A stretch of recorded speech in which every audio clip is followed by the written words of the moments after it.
Good, Alhamdulillah. Lucy, how is everybody? I'm fine, Lucy. How are you? Where are the others? Good. Okay, thank you. All right, so good afternoon. We will now continue with our lesson.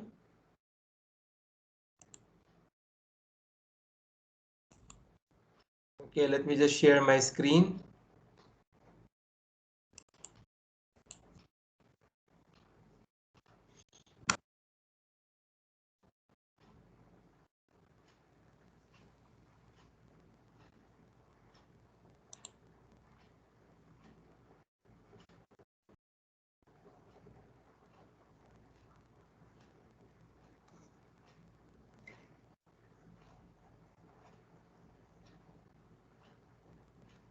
Okay, can you see my screen?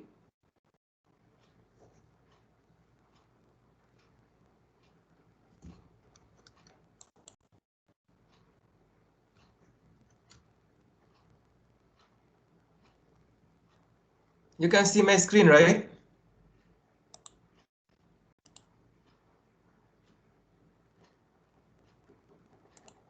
Yes, mister. Yeah. Okay.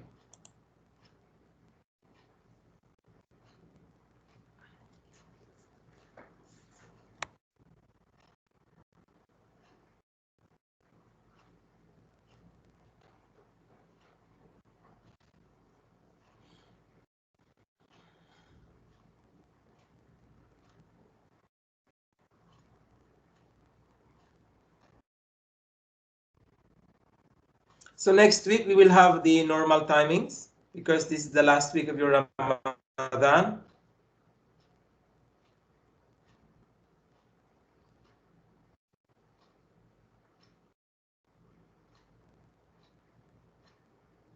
This is week 12, right?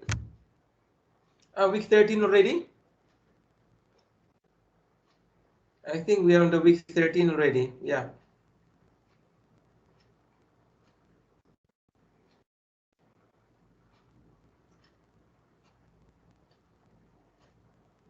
Okay, let me just open this, then we start our lesson. We're going to continue.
Okay, guys, can you hear me?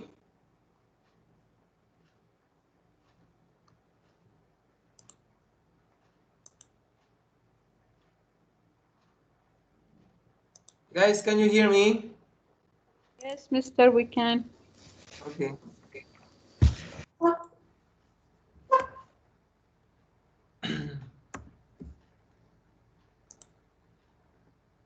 Zamzam, why you are logging in using the guest account?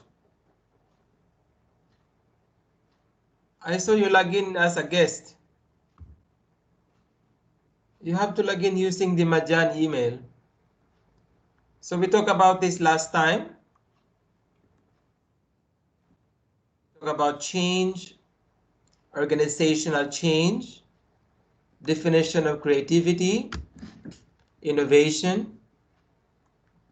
Yeah, we talk about the interactive link between creativity and innovation, ideas for innovation, and this is the last. We stopped here last time. The overall definition of innovation, utilizing ideas to solve problems, develop processes, improve the way we do things, create products, services, and organization. So we will now be talking about 3 individual barriers to creativity, according to Hurston 2008. So these are blocks. When you say barriers, these are the blocks to creative thinking. Okay, it hampers, it blocks, but we need this type of thinking to survive.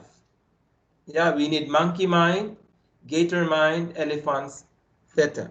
These are important. But according to Horizon, it blocks creativity. So why? Let's explain this one by one. Why monkey mind blocks creativity?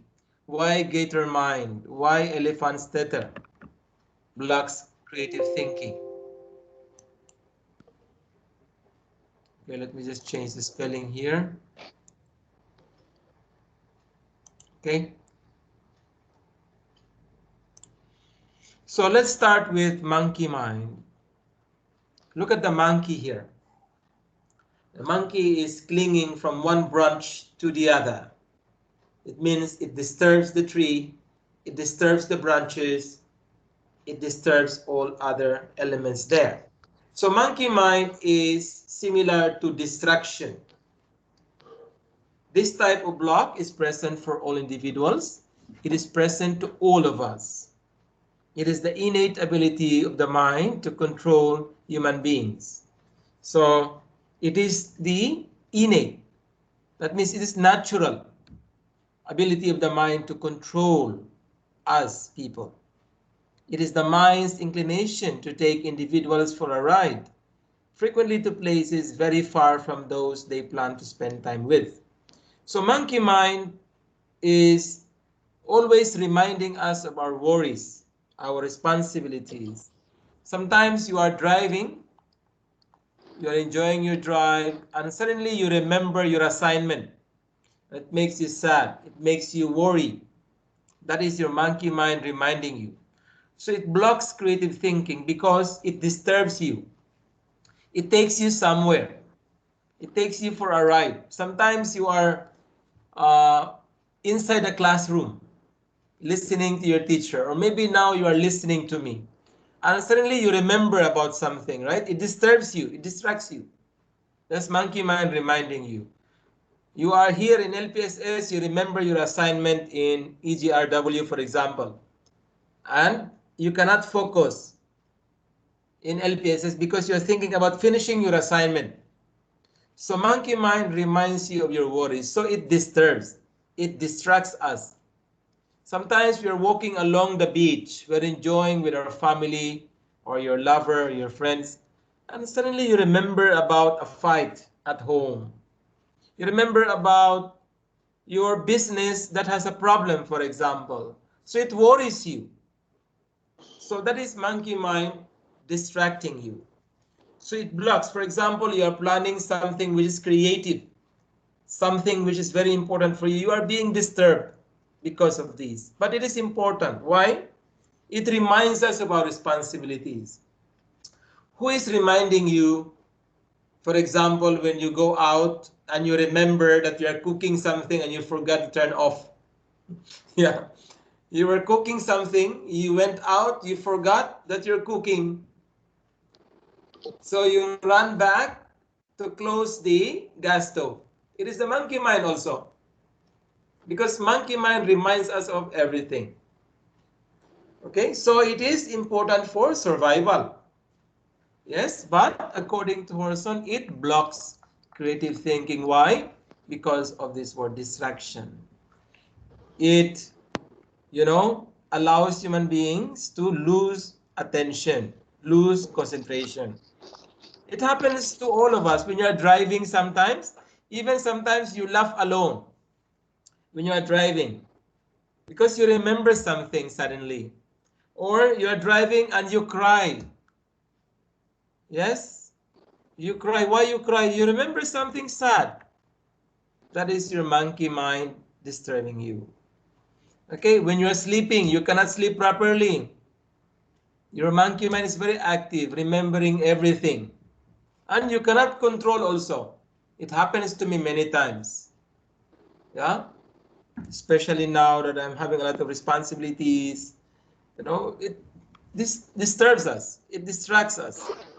And even you, I guess, you have assignments, you have some family matters, many things at home. So it distracts whatever you're doing.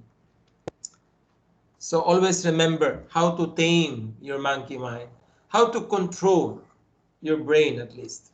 Because I think we cannot do that, but we have to balance. Gator mind. Look at this gator. Gator, alligator, crocodiles, they are in the same. They have the same characteristics, but a little bit difference in their appearances. But anyway, they have the same characteristics. Whenever you go to the water and they are there, of course, they will react. Yeah, reaction. They're going to bite you or eat you, kill you, because they are territorial. Don't want any disturbance in their territory. So they react without thinking. Yes, that's why it's so dangerous.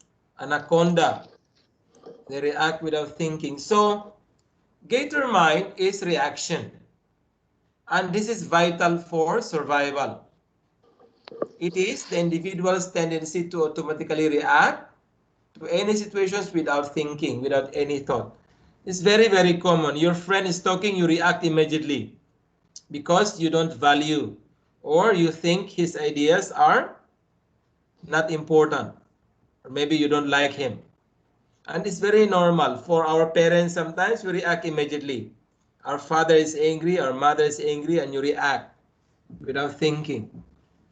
Yes, or maybe your sister is saying something. Maybe it is important, but you react without thinking. You are angry or you stop her. Yeah, this is very common. Sometimes your teacher is explaining. You react immediately. You don't even allow your teacher to finish sometimes because you think whatever is given is something unimportant or something which irritates you and you think that it is not useful. So reacting to any ideas without considering the positive impact, that is gator mind. And it blocks creativity. Why? Of course, you block new ideas because you think the ideas have no impact, have no positive meaning. So that is reaction. And you are thinking like crocodiles, reacting immediately. All animals actually react immediately without any thought. That's why they survive. And we human beings, we need this one also. Although it blocks creative thinking, we need this to what? Survive. For example, your house is burning. You have to react, right? Immediately. If we don't have this gator mind, okay, the house is burning and we are just enjoying, watching TV. We are not reacting. So what is going to happen to our life if we don't have this kind of mindset? You are driving and the camel crosses on the road. If you don't have the gator mind, you are not going to react immediately. You will just hit the camel. So this gator mind is also important for our survival because we react. But the problem is usually we react without any thought. Yeah? And that's why, for example, on the road, accidents happen. Because a camel is crossing, you are driving, okay? And you hit without, without controlling your brake, for example, or in some cases because of the situation is very fast, then we cannot avoid the accidents. But it depends on how you react also, you know, immediately. And usually accidents happen on the road because we react immediately without any thought. But some accidents are, of course, due to unavoidable circumstances. Someone suddenly enters the road without thinking properly also. So big accidents happen. But my point is, we immediately react to any situation actually without thinking properly. And that is the problem. We don't consider positive impact. So that is what we call as gator mind. It blocks creative thinking. Okay? And I guess you experienced this many times. At work, at school, okay, within your family settings, especially with friends that you don't like, you react immediately without considering the impact of their ideas because you think it's useless. Yeah? So from now on, try to control your gator mind. Okay? You react to situations, but try to think first before you react immediately. Okay? It's very important. Other one is the elephant's tether. Tether means this one. It could be a rope or chain with which an animal is tied to restrict its movement. Okay, so when you are tying the animal using the tether, you restrict the movements. So in thinking, it is patterning. Patterning means individuals are affected by this by always considering patterns of the past. That means individuals cling to the past. We cling to the past. That means we are into traditional techniques, traditional methods. That means we don't want new techniques. For example, the online classes.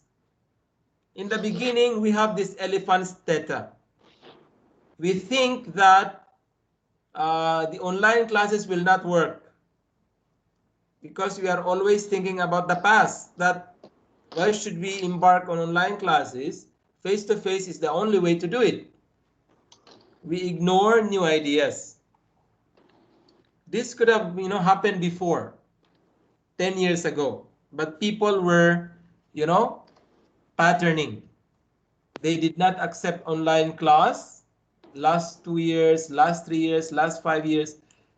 Okay, when they hear the word online class, it's something negative because they always consider patterns of the past, ignoring new ideas. So this is the reason why Hurston is saying that elephant's tether patterning is also blocking creative ideas, because we always think that old ways are better. We are traditional. Yeah, the one example I gave you is that face-to-face going to online platform. We ignore new ideas. But now we don't have any choice. Because of the fact that you don't have choice, you accepted the online class. Okay? But it is normal. And we need it. Why? Of course, we have to consider the past always when we think about new things. Because of what? Some basis. For comparisons also. So we need this for survival.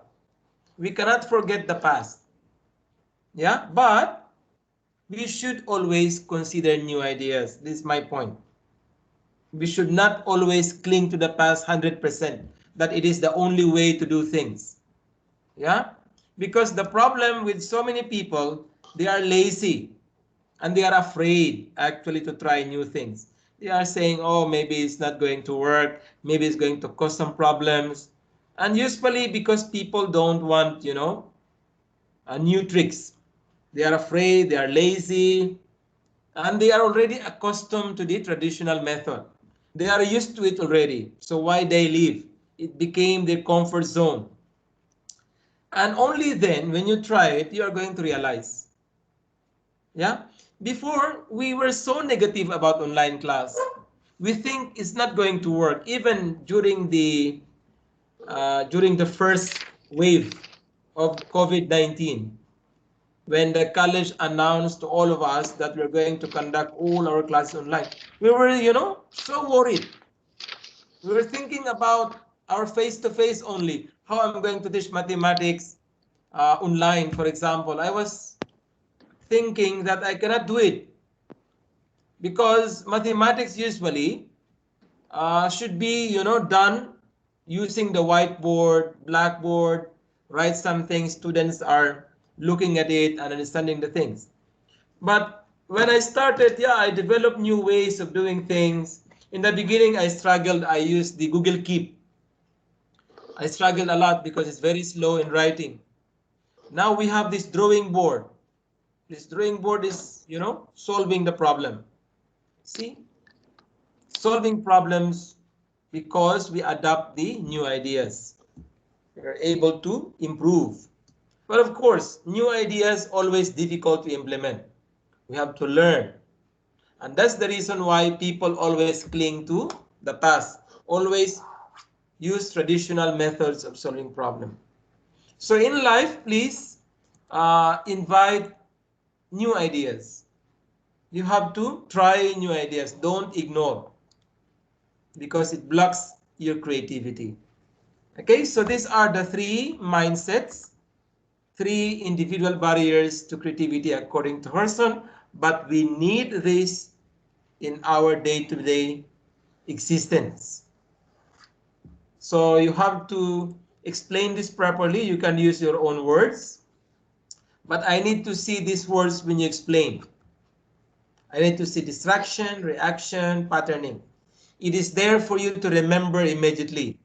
For example, distraction. Oh, monkey mind is about distracting us. See, the mind is controlling human beings. Reaction. You react immediately without thinking, without considering the positive impact. Here, elephants tether. That means you cling to the past. It's like you are enchained. Yeah, the chain is there. It's like you are imprisoned. You are just focusing there on that past, patterns of the past. You don't want to go out there. That's why we use the word tether. You cannot move. See, look at the elephant, for example. It cannot move around. So we use the word tether for us to easily remember that this is patterning. Okay, so whose mic is that? One mic is on.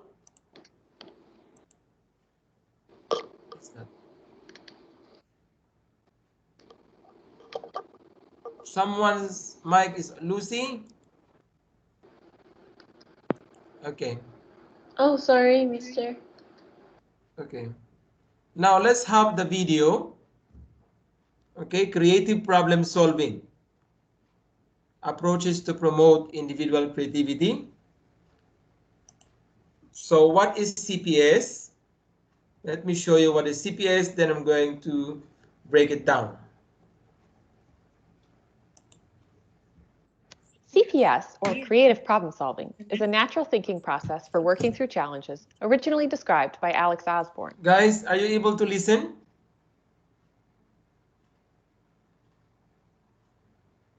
Can you hear the video? Yes, yes, yes. Yes, yes. Okay. CPS, or creative problem solving, is a natural thinking process for working through challenges, originally described by Alex Osborne. CPS includes tools for improving performance within the process to help us reach more creative solutions to the problems that arise in life. We use CPS because it gets us to novel solutions, it keeps us focused and on track, and takes us to a point where we can actually make our creative ideas happen. We can employ CPS for any issues over which we have ownership and motivation and that require imaginative thinking. So it works with personnel challenges at home, in school classrooms, within organizations, and with groups or individually. CPS is divided into stages to move through one at a time, although you may find yourself at different starting points for different situations. The clarifying stage involves exploring the vision and formulating the challenge. These inform the rest of the process. it is important to have a clearly stated challenge to move forward. The ideate stage is where the ideas happen. The more ideas you have, the more likely you are to have a truly novel, useful idea. From this multitude of ideas, you then choose what you will do to address your challenge. Now it is time to develop your idea. Here, you analyze the aspects of the idea and improve upon it. This is the time to make it a truly workable solution. In the implement stage, you have a solution on hand, and you must explore acceptance and formulate a plan. In this stage, you work through the details of what needs to happen, by when, and by whom. In each stage, we employ both divergent thinking, generating many possibilities, and convergent thinking, narrowing down to the best options. There are a lot of different tools that help us through each stage. These tools help groups get unstuck when working with a difficult challenge, stay on track, be their most creative, and reach consensus. CPS is a facilitated process. When we choose someone to facilitate, it allows us to stay devoted to the process. The facilitator's main job is to run how the group works together and the steps they take. The facilitator does not participate in the content, meaning they do not generate ideas or give opinions. The only decisions they make are related to what the group does within the session. The facilitator is an objective person who is solely focused on helping the group to effectively and efficiently obtain their stated objectives. The facilitator is a very important role that takes knowledge and practice. The qualities of a good facilitator are open-mindedness, good thinking skills, awareness of the group's needs, and flexibility. A good facilitator is an expert in the process. They bring focus and structure, organize information, promote different viewpoints, ask for feedback, celebrate the progress of the group, and encourage participation from everyone. Throughout a session, they choose tools that will help the group to be effective, efficient, and of course, creative. A good CPS session leaves the client feeling productive, excited, and prepared to move into action to make their creative solution a reality. Okay, so this one is CPS. I want you to watch this video again during your free time. It is there inserted in the slides. And as mentioned, there are many tools. Okay, some of them are this: brainwriting, force connections, camp. It's very easy to know about this. Just go to YouTube and type, for example, brainwriting. Okay, force connections, camp. And there are hundreds of tools to solve problems creatively, actually. Okay, so it's up to you how you're going to use it, but I'm going to, of course, introduce some of the tools in creative problem solving. But you can go to YouTube and just type tools for creative problem solving. It will be there. Okay. So let me break it down once more. Creative problem solving, or CPS, is a natural thinking process for working through challenges. So challenges here are the issues or the problems. These are the issues or the problems originally described by Alex Osborne. So CPS was developed by Alex Osborne. So it's like he invented the word CPS, creative problem solving. It includes tools. Of course, there are tools. You cannot solve problems creatively without the tools for improving performance within the process to help us reach more creative solutions. So this is the goal.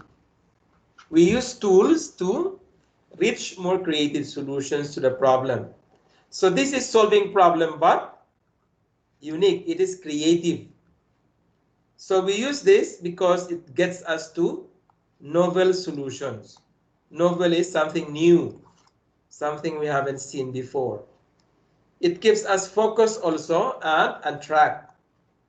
Takes us to a point where we can actually make our creative ideas happen. Okay, so the main target is to reach a creative solution, and of course it gets us to novel solutions, new solutions to solve problems, and we can generate as many ideas to solve the problems also, not just one. That is creative problem solving. We try to explore new ideas to solve the problem. That is creative problem solving.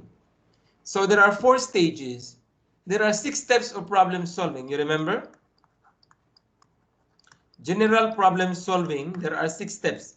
Identify the problem, understand the problem, identify alternative ways to solve the problem, select the best option to solve the problem, list the instructions, the do stage. Then we have the, of course, evaluation. So instead of 6, in CPS we have only 4. Because we combine some of the steps and we rename all the steps, by the way. So the first 2 steps become only 1. This is identify and understand the problem. We combine the 2, it becomes clarify. So this is to explore the vision. This is the goal. What is the goal? You remember, in the first step, when we identify the problem, we also specify the goal. Okay, vision. So vision in general is the image. Okay, that you want to achieve in the future. This is the vision. Okay, for example, Majan College aims to be a leading university in the future in terms of higher education. So that is the image we want to achieve, achieve or create in the future. That's the meaning of vision. When it's a mission, this is the reason for being. And this is the purpose.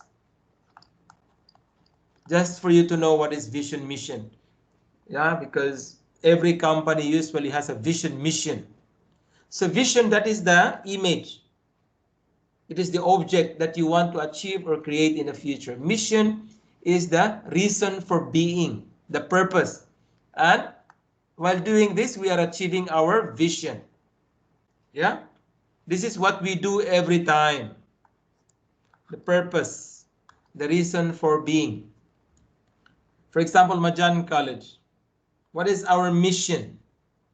Yeah, to deliver quality education to our students, of course, using the highest standards and the best possible strategy, our technology. So that is what we do every day, actually. That's part of our mission, to achieve our vision. Right? So we explore the vision, that is our goal, and formulate the challenge. So formulating the challenge is to identify the problem, yeah, and understand the problem. We identify the problem and also we understand. Challenge here is the problem that we are facing. So clarify is actually identifying and understanding the problem with the goal, the vision. Ideate, this is the 3rd step in 6 steps of problem solving. Identify alternatives, alternative ideas, solutions. So in CPS, we call it as ideate, from the word idea. Okay, that's why we have ideation also.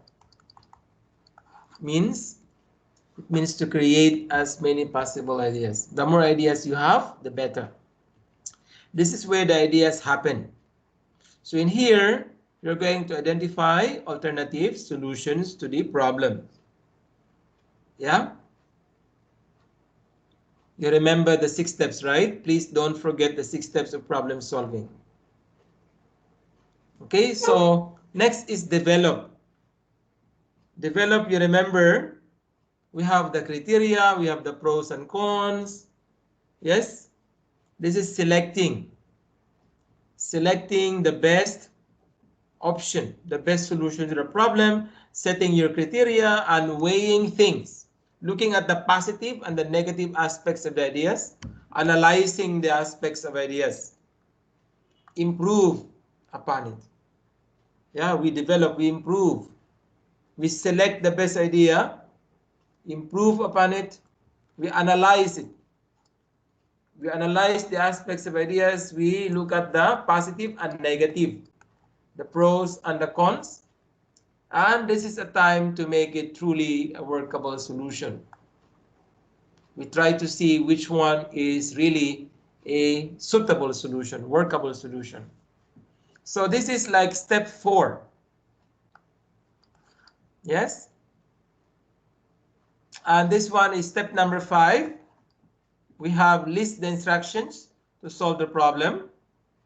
This is implement. This is the do stage. You remember? So implement is to take action. Because you have the solution on hand, you must explore acceptance and formulate a plan. And the last, of course, is to evaluate. Yeah, which is optional in some cases. But of course, for your exam, you need to evaluate. Because this is your exam, yes? In reality, evaluation sometimes is optional. But in common general problem solving, we have to evaluate. In mathematics, usually if you are very sure that the answer is correct, we don't evaluate anymore. So we have only 4 stages of CPS, equivalent to 6 steps of problem solving. We combine some steps and we rename to make it simple. It becomes CD. It's very easy to remember. CD. When I was studying in the college, I used to have a lot of acronyms to easily remember something. So I don't forget. In the exam, I just keep on writing because I have the synonyms. You know, in my memory, I already memorized everything using the synonyms. CD, C is clarify, I is ideate, D is develop, I is implement. Okay? So that is set of 4 stages of CPS. Okay, generating ideas. Okay, this is one of the tools of CPS. Trying to generate as many ideas as possible, brainstorming. I think you've heard this term before. It is a way to generate ideas, to create ideas, as many as possible within a group setting. So usually we apply this within a group 2, 3, 4, 5, and so on. Yeah, why? Why we need others? 2 brains are better than 1. So what's the meaning of this? The more people you have, the better. The more ideas you will have. So 2 brains are better than 1. It means that 3 will be better, 4 will be better, right? Or more. Because the more ideas you're going to have. And it is usually used in the beginning stages of a project, but you can brainstorm at any point in time when there is a problem. But usually we use this at the beginning. But you can apply brainstorming anytime where the possibilities for the project are not clearly understood or defined. Okay, so that is why we usually use brainstorming in the beginning stage, because everything is not yet clear, not yet properly defined. But as I said, you can use brainstorming at any point in time. It provides a quick means for tapping the creativity of, see, we have limited number of people, for example, 3 people, but we can have large number of ideas because everyone can give ideas. Brainstorming environment fosters an uninhibited, non-judgmental, non-controlled, no judgment explosion of ideas, concepts, policies, decision strategies. So please take note that in brainstorming, we don't judge the ideas. All contributions are valid. So all the ideas given during the meeting, for example, when you brainstorm, will be listed, will be accepted. And the key to a successful session is to share as many ideas as possible without evaluating. So we don't evaluate the ideas. We don't say whether, oh, your ideas are bad. we are not going to include. No. All ideas, even the craziest ideas, will be included during this process. Who knows? Maybe those ideas are good, right? Because sometimes we realize that the ideas are good only towards, the end or later. So brainstorming is perfect during the beginning stages of a project because that time we are not yet clear, so we can give as many ideas as possible. We just keep on writing the ideas. We don't evaluate. We don't judge the ideas. We don't say, oh, your idea is bad, crazy idea. Okay, we don't say these words in brainstorming. We don't comment whether it is a bad or good idea. It's just what? Brainstorming is just gathering ideas, generating ideas, creating ideas only, without evaluating. All contributions are valid. So we accept all the ideas suggested. Okay, let's talk about the root cause analysis. This is the root. This is the cause of the problem. Yeah, that is the cause. This is the problem here. Okay, so the weed is the problem. So how do we apply root cause analysis? This is usually applied by doctors, police officers. They apply root cause analysis to identify the main cause of the problem. Scientists, okay? And of course, in many aspects, we use root cause analysis. But usually it is used by these people, especially the doctors and police officers.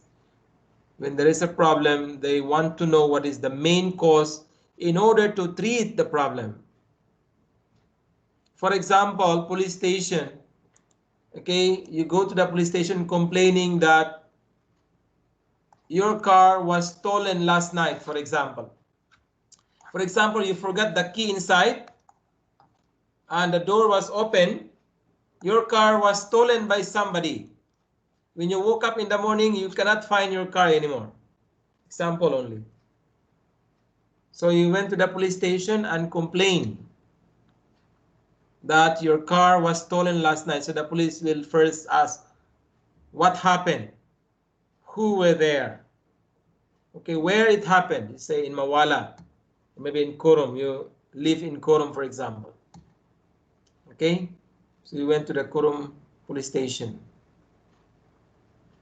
And why it happened? Yes, you forgot the key. The door was open, for example. How it happened? So that is the first step. Yeah, in root cause analysis, the story is the first step. So usually for the story, we have 5 W's and H. So 5 W's: what, when, who, why, where, and then how. So 1, 2, 3, 4, 5. Okay. So 5 W's and H is used. This technique is used for what? In order for us to get the story, the main story of the problem. So even in hospital, when you go to the hospital, for example, because you have the symptoms, so doctor will ask, what happened to you? Yes, so you're going to tell the story. You were roaming around with friends. Yeah, so who were with you? Doctor will be asking, yeah, I guess I got it from my friend. I was always with him and he was sick also.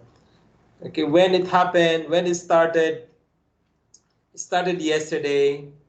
Why? Okay, you were careless, for example, not wearing mask. Yeah, where it started in the college, or maybe, it started in Sri Lanka. You went to Sri Lanka. Like what happened to me, I went to Sri Lanka. That was maybe 2019, last 2 years. So when I came back to Oman, I got chickenpox. Yeah, so it was a big problem. So it started from there.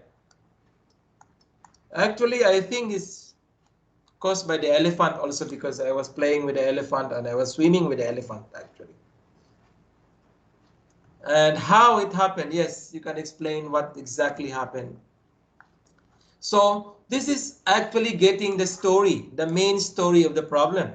So the doctor knows how to start. Yes, to get the story first. And sometimes even you feel, you feel irritated. You are feeling sick already and a lot of questions are being asked by the doctor. Sometimes you feel irritated sometimes because you feel so sick already and still they are getting information. So sometimes, so the problem here is not COVID, not chickenpox, it's PU, pressure ulcer. So same story. We have to acquire what, when, start from 5 Ws and H. So you can search about this disease, PU, pressure ulcer. You can type in YouTube or in Google.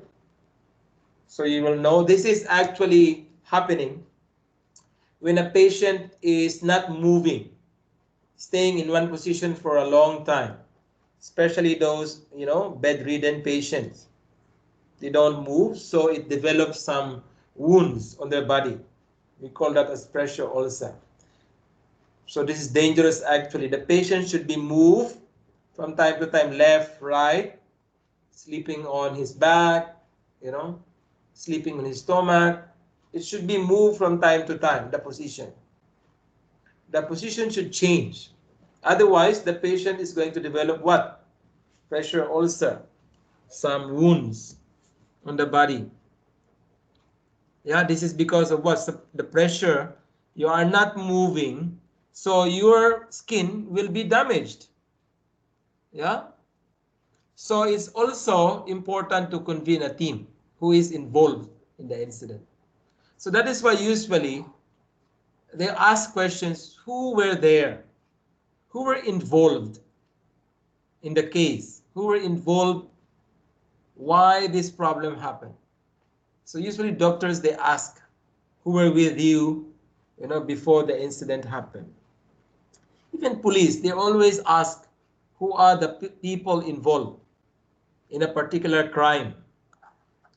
This is very, very important. Or involve a team also to discover. Yeah, it's not just about the people involved, with the patient, for example, or maybe you can have a team to investigate. That is why if there is a crime, a group of police officers come to the scene. Yeah, for example, it happens to your place, they come to your place and investigate, convene a team. So it's from both sides. It could be from the one investigating, knowing the story, or we want to know who are the people involved in the incident. Now, after getting the story is to state the problem. This is very important. Usually it is concise, short, maximum 3 sentences. And you will be having this later in your higher levels. Yeah, problem statement. When you go to level 2, last level, now you might be in level 3, so level 4, level 5, 6, you will have problem statements in your research. Okay, so usually problem statement consists of 2 to 3 sentences, or you can make it one sentence summarizing everything like this. But usually what is allowed is until 3 sentences only. So the problem is, after getting the story, assuming that we got the full story, we mentioned the problem. Due to the lack of mobility. Lack of mobility means the patient was not changing the position, not moving, and lack of adherence to turning policy. Turning, left, right, changing the position. Lack of assessment procedures. So that means the patient was not checked properly. And the patient did not follow the procedures. So the patient acquired pressure ulcer. Okay?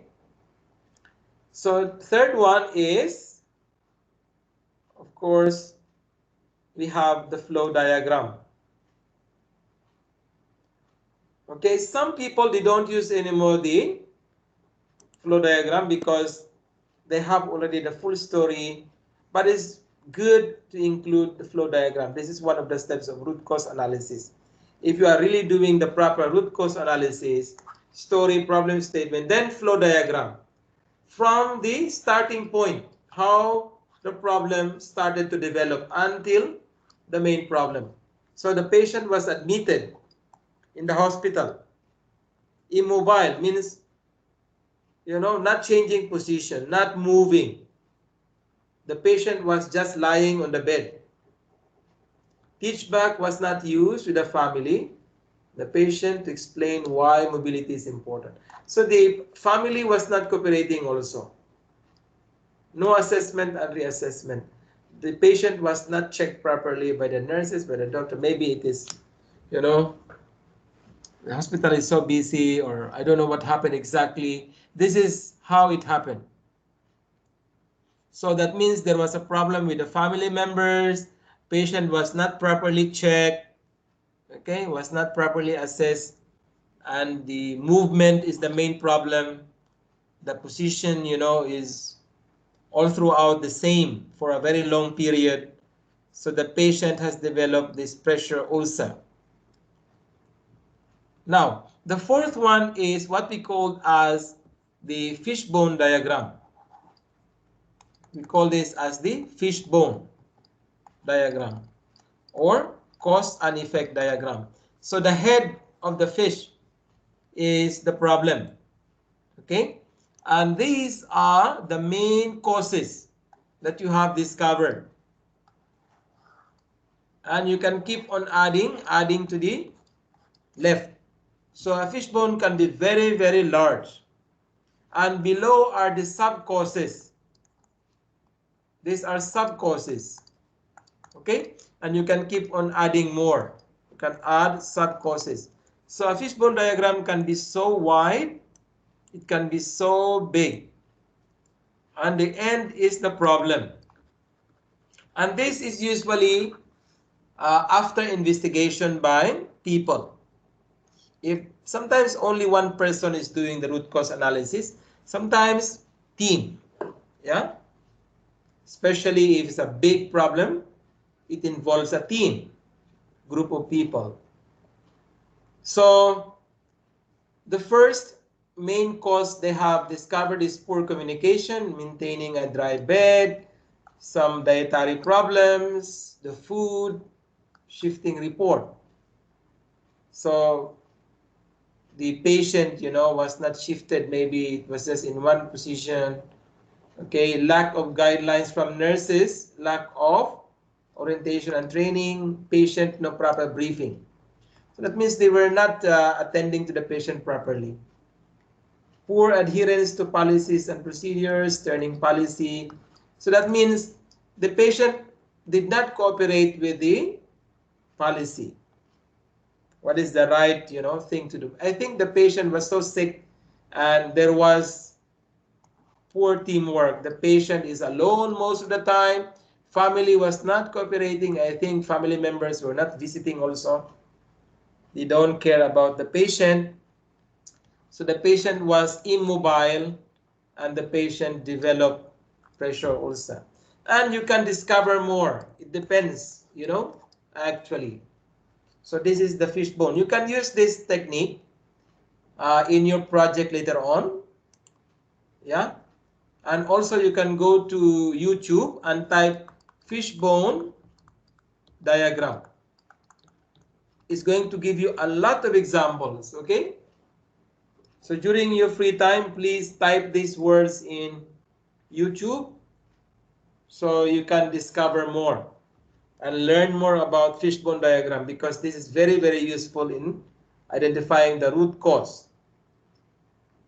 So number 5 is identify the root cause. Sometimes chain of causes.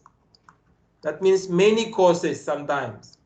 Sometimes one cause, sometimes many causes. And number 6 is how to improve how to solve the problem finally. The model for improvement. What we are going to do now. We know that the patient has developed the pressure ulcer. What we are going to do? How to solve this problem? Yeah? Try to look at again all the sub-causes and try to solve the problem of the patient. Maybe transfer to another hospital. Okay, transfer to special hospital because this one is dangerous. Yeah? Actually, the wife of my uncle died because of pressure ulcer. It was very sad moment, you know. So it is a dangerous, you know, problem actually. It should be solved immediately. Model for improvement should be there. Yeah? The patient should be attended properly. There should be, you know, monitoring from time to time, changing the position, and of course, medicine for the wounds.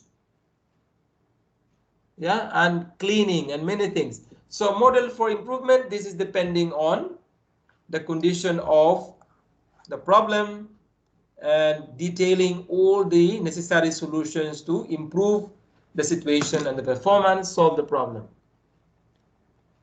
So we have 6 steps of root cause analysis. Get the story, 5 W's and H. You can convene a team, group of people, or ask about the people who were involved. Mention the problem statement. This is for future reference.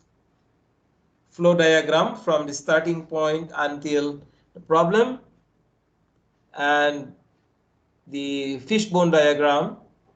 Then we identify the root cause by our analysis.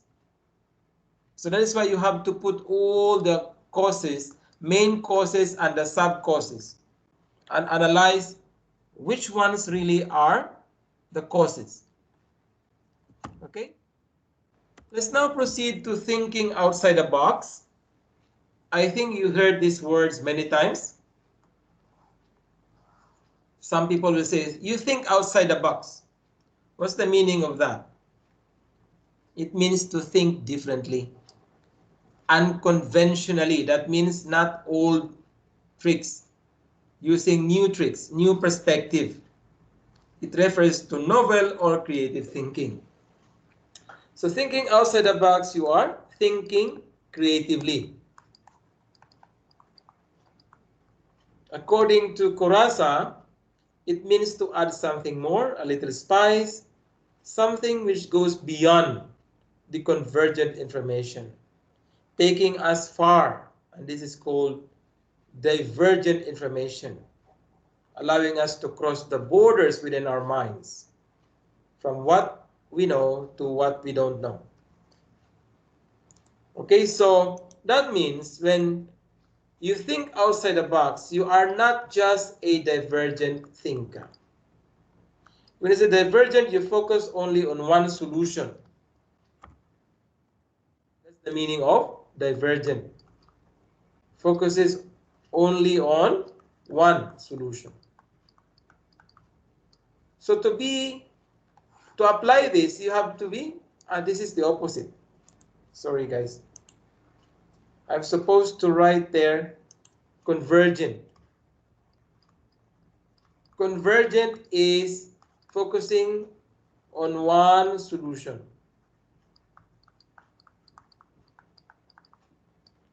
Divergent, diverge. More solutions. Okay? So you have to go beyond the convergent information. You have to apply divergent. You have to be a divergent thinker to allow you to cross the borders within your minds and for you to discover those things that you haven't yet thought about. So you have to generate as many possible solutions. That is thinking outside the box. You have to go extra mile. I think you heard these words also. Go extra mile. Go beyond the limit. It is where you push to the limit and go beyond. You think outside the box. That's why, see, iPhone, for example, they think outside the box, go beyond the borders. They try to invent new things from time to time. Now we have iPhone 12, 13 will be coming, and maybe until 100, we don't know. Because they keep on thinking outside the box. So to think outside the box, you have to think differently, unconventionally, from a new perspective, and you have to apply what? Divergent information. So divergent is to generate as many ideas possible. You have to cross the borders within your minds, discover something which you haven't yet thought about. So we have talked about brainstorming already. We talk about 5 W's and H. Okay. And design thinking is usually applied by technological companies. Okay. Coca-Cola is applying this. They design products to solve problems. That's the main goal. Solve problems of human beings. For example, a communication problem is being solved by these people, yes?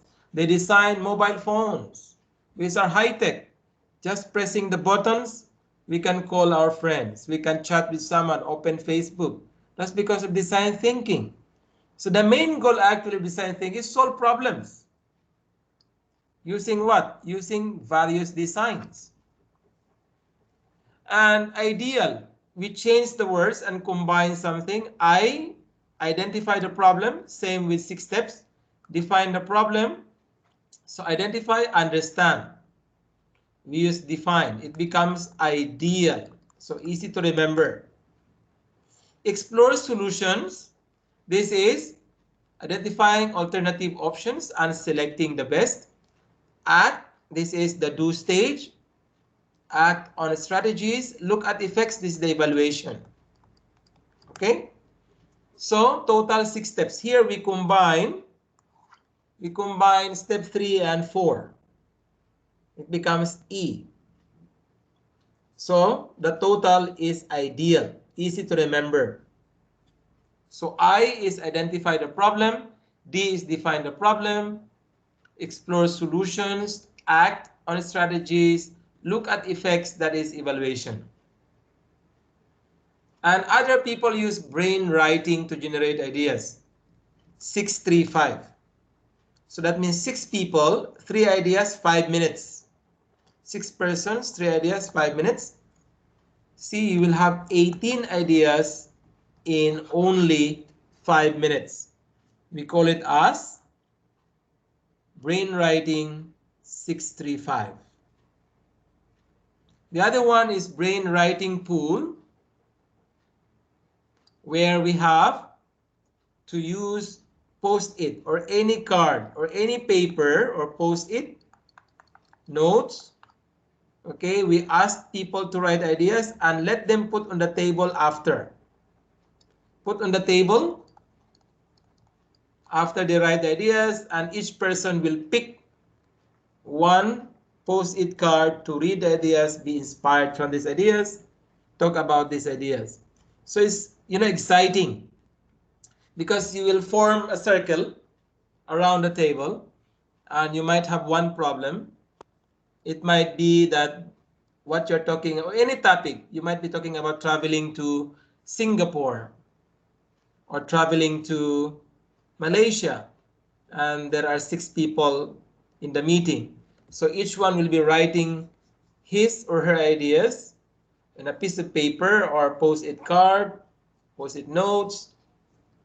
Place this paper after writing in the middle of the table. Then later, we're going to mix these ideas and each one will be picking the piece of paper, which is really very good, right? So mind mapping is part of the exam. I'm going to give examples of this after your break. Then we're going to have the next topic. Okay, so you come back at 4:12. We will be talking about mind mapping, this one.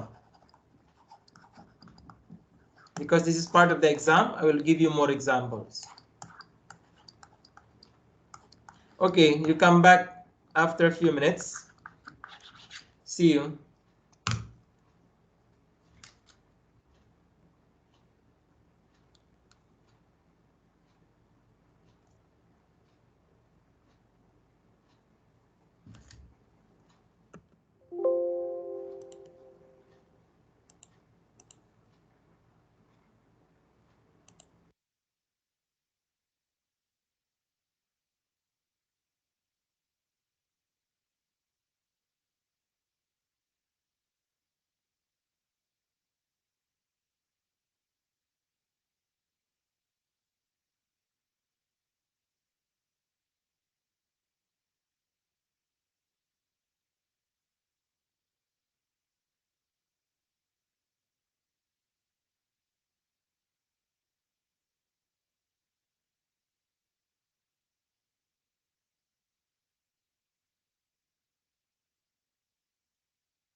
Hello, can we continue now?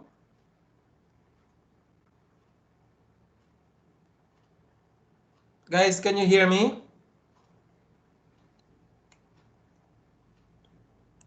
Hello?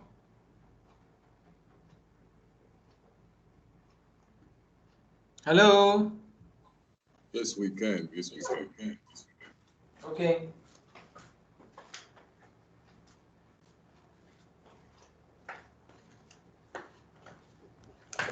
Okay, let's continue. As I said, mind mapping will be part of your exam. So, guys, I want you to go to YouTube during your free time and type this in YouTube: brainstorming, design thinking, ideal, 5 Ws and H, brain writing pool, brain writing, mind mapping, and you can also type tools for CPS. It's going to give you all the tools and more examples. So let's have mind mapping.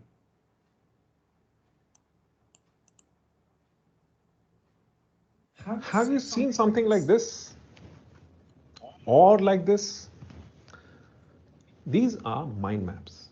A mind map connects information around a central subject or topic with images or pictures or just text. I always like to think of it like a tree, although some might disagree with me because mind map has far more of a radial structure. In any case, in a mind map, your main idea is always at the center. Let's say your main idea is football.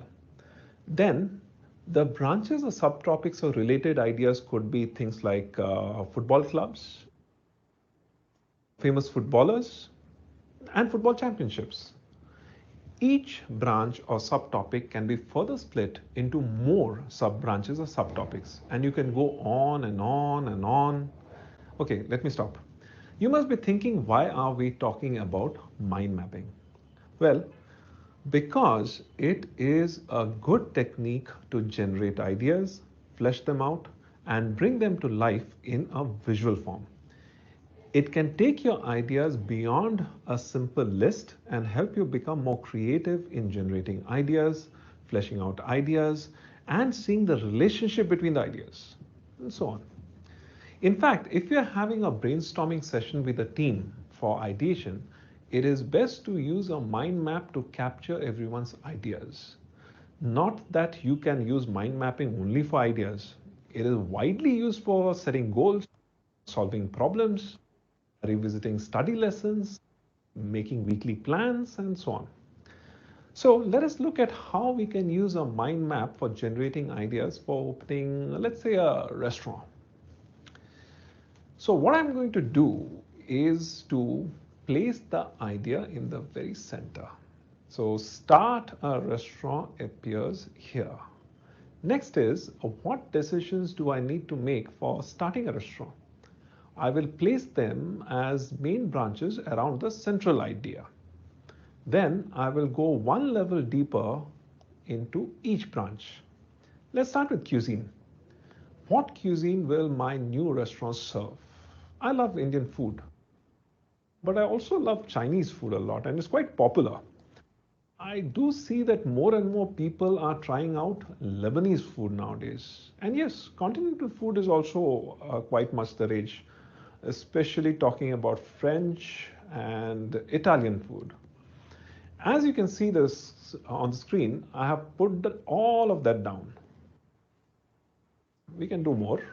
Let's look at the level of service. Should it be a full service restaurant or a casual diner? It can also be a fast food restaurant, or it can be a takeaway. Have I considered all these aspects? Am I all set to start my restaurant? Maybe no. That's the thing. The magic of mind mapping is that it doesn't let me forget anything. There are other things to consider. For example, location. Should it be located in a mall? Or should I start a home-based food delivery chain? Maybe a food truck. Size is also important. How big should the restaurant be? Should it be a small one? Should it be a big one? Or maybe even a multi-story restaurant? Okay, so this is how we can sort of flesh out a mind map, which is to do with starting a restaurant.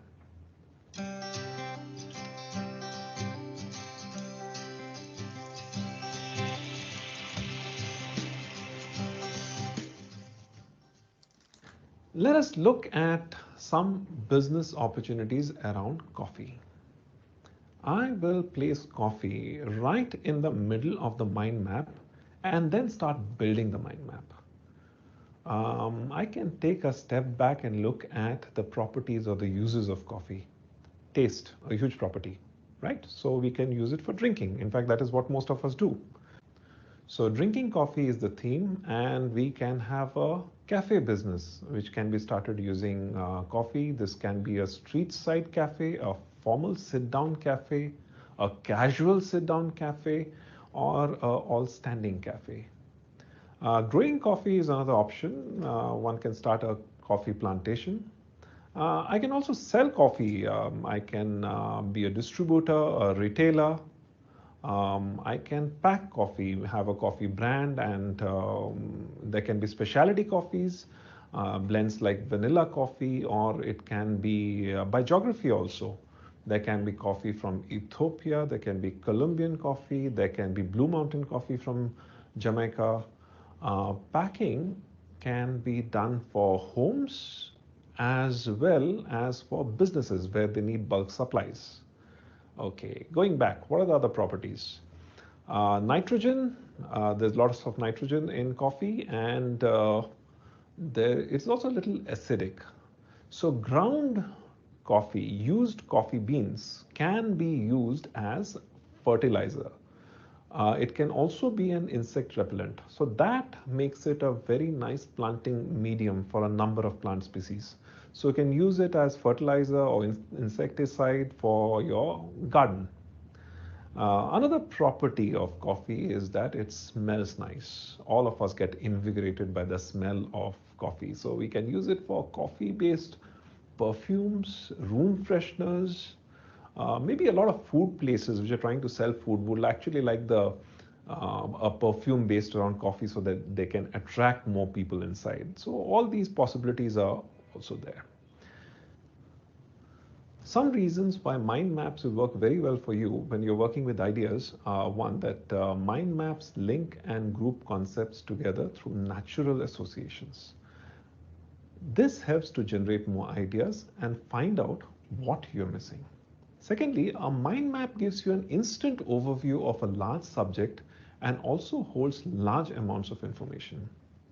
Thirdly, it is also very intuitive because mind maps mimic the way our brains think, which is not exactly in a straight line. It is literally all over the place. Once you start, the possibilities will seem almost endless. You can create a mind map on paper, in a drawing app on your tablet, or one of the many mind mapping software tools such as XMind, FreeMind, Mind Manager, and so on. Most mind mapping software allows you to save files and email it to your friends as attachments. But as you start out with mind mapping, I think pen and paper will just as well because you can get your thoughts out very quickly, and the act of drawing the branches out helps in making faster associations. Learn this technique well. It'll help you get closer to your big idea. All the best. All right, so that's all about the mind mapping. So I'll be giving one more example, which is all about the global warming. So as mentioned in the video, you have to start with a central idea, usually a problem, but this can be any topic, not just a problem. And you have to place it at the very center of the mind map. And you have to name it. So when a person, looks at it, he can immediately see what you're talking about. So assuming that the problem we are tackling is global warming, we put it at the very center. Then we have the main branches. We can talk about travel. We can talk about home and some other things. In the exam, I need at least 5 or more, or at least 4 main branches. And you need to have creative sub-branches. Okay, so on the right are the sub-branches. Okay, and the main are, immediately after the central idea. Okay, so let's start with travel. These are just suggestions. There is no right or wrong. Okay, and the more creative you are, the more, presentable it is, the more marks you're going to get in the exam. So I'll be giving one more during our revision. Anyway, we gave already many examples in the video, and also you can go to YouTube and check. There are many examples, hundreds of examples of mind maps. So travel, the ticks here are the do's, and the X's are the don'ts. So maybe when it is possible to travel by bus or train, use public transport. Okay, so in UK, for example, they are helping solving global warming by using the train. In UK, very less people are using private cars. When I was there, I observed that most of the people are using buses and train, especially the train. And it's very affordable also, and it's very fast. You can go to many places, in a very short period of time.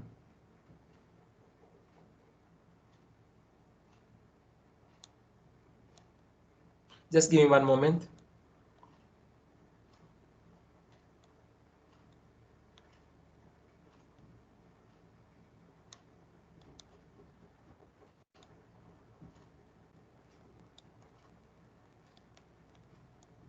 Let's give me one moment, guys.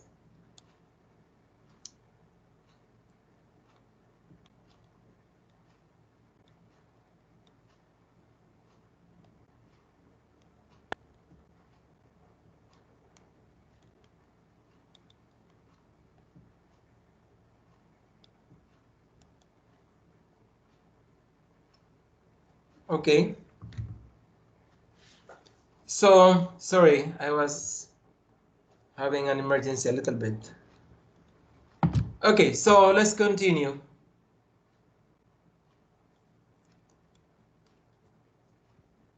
So first was using public transport, if it is possible. For example, you live in Suhar and you want to go to Dubai. Instead of traveling by plane, for example, use your private car or a bus, right, to go to Dubai from Suhar, for example, or even from Muscat. Only when it is possible. Of course, if it is really needed to travel by plane, we have to do that, right? For example, when we go to Malaysia or Thailand, for example, the only way to go there is by plane. We have to do that. The main reason why we have to avoid this, if it is possible, is the carbon emission, CO2. And it affects our planet. It contributes to the global warming. And fuel efficient car, maybe electric car, yes, the hybrid. And I think in Oman it's available now, electric and hybrid something. I don't know. In Sri Lanka it's available already. Most of the people are using hybrid already and electric cars. But I think in Oman, because of the affordable price of petrol, it is okay if you're going to use the normal car. But you know what? The electric cars, they are actually helping us to solve the global warming. Yes, because it is run by electricity. But the problem is, of course, the charging stations. If Oman is going to embark on this particular business, it has to invest a lot on charging stations. And I think it will take time to do that. Okay, so, or maybe if you are buying something from the supermarket and the supermarket is very close to your place, you do some exercise at the same time, you are helping this problem by using your bike or walking, for example. If it's not really important for you to, use a private car, for example, because we are so lazy nowadays. Even if it is very close to our place, we use our car. And it contributes, of course, to global warming. These are small things, but it means a lot to the planet. Because not just you are using the planet. There are many people are doing it. So it contributes to global warming and climate change. Yeah, simple things, but when it is accumulated, is something big to carry, is something big to bear. And that's why our planet is suffering. Our planet actually is crying, not just global warming, because of what people do. Or maybe we can switch to green power. Yeah, this is very common in Philippines. Wind turbines and all. And some other, green power techniques. You can also search about this, green power. And changing to energy efficient light bulbs, LED, for example. Okay, this also helps. And choosing energy efficient ones, okay, when it comes to appliances. And turn off when you are not using, especially when you leave your place. Turn off your AC, your fans when you're not working, exhaust fans. Usually we don't care about this much, because for us it's affordable. We don't care about the bills, 15 reals. 15 looks like 1.5 only, but it's something big actually. When you say 15 reals, this is like more than 2,000 in my country. It's something big when you talk about electricity bill. But in Oman, 15 is like nothing when it comes to electricity. But, it's not about the price or the water bill or whatsoever. It's about saving electricity and water, plus protecting our planet. It affects also global warming. Yeah, So turn off when you leave or when you are not using the main, switch. Using clothesline, not dryer. Yeah, this is also helping a lot. It's not just saving your money, saving electricity. You are also killing the virus when you use the clothesline, right? So you can put your clothesline on the rooftop and hang your clothes there. This is also good for COVID-19. Yeah, like what I'm doing, I put all my clothes. When I hang my clothes, it should be on the rooftop under the heat of the sun. Solar panels. Yeah, this is very applicable in Oman because you have sunshine all year round. So you can use the power of the sun to generate energy. This is also very useful. And we use this in many villages in my country. And they save a lot of money because of this technique. Okay, so this is at home. And you can add more. Maybe you have better ideas, right? So as I said, there is no right or wrong. You can have your own suggestions. Maybe your ideas are far more better. How about the food? Buy local food, don't buy the frozen one. Yes, go to farmers. So you are also helping our farmers or those who are selling on the streets. Buy fresh foods and vegetables and fruits. Avoid the frozen food. And you can also cancel your junk meals. Yeah, junk meals, these are useless. So, but check first, okay? Excuse me, mister. Yes. I need to be excused. I have an emergency. Okay, Mazen, no problem. All right, mister. Thank you so much. Watch the recording, okay? Later. All right, thank you. Okay. And this one have no more than 2 children. This is applicable in China, India, because the more people we have in the world, the more we're going to contribute to global warming. Or maybe Bangladesh also, Brazil. But Brazil is big, so it's fine. China is big, but they have the highest population, 2 billion almost. So that is why I think there is now a policy in China to have only 1 kid per family. India is also so big, 1 point something billion. So I think we have to control our population. In Oman and in Middle East, I think it's fine because your population is less. And using recycled paper, I remember when I was still a college student, I always used the back portion of the paper. I don't throw, papers. As long as I can still write something on it, I have to use all the portions back and front. And of course, yeah, that's why Lulu is not giving us any more plastic bag. Use cloth bag, okay, when you're shopping. These plastic bags also contribute to this problem. Eat less meat because they have methane. So methane actually contributes also to this problem. At the same time, we are saving our animals, so eat less meat. Plant trees, very, very important. Yeah, especially in Oman, this is important. Planting trees.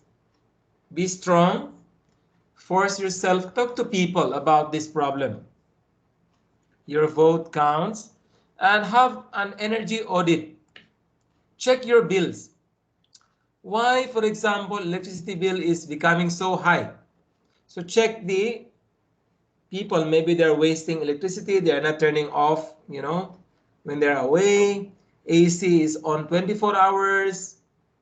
So the bills will tell you whether there is a problem. Maybe there is leaking in the water. The bill is becoming so high.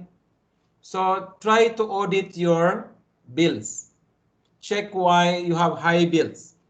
And maybe people are not, concerned about these problems. Because some people, especially if they're just renting, they don't care. AC is on 24 hours, everything is on when they leave the place. These are small things, but very, very important when it comes to saving money, not just saving money, but saving the world.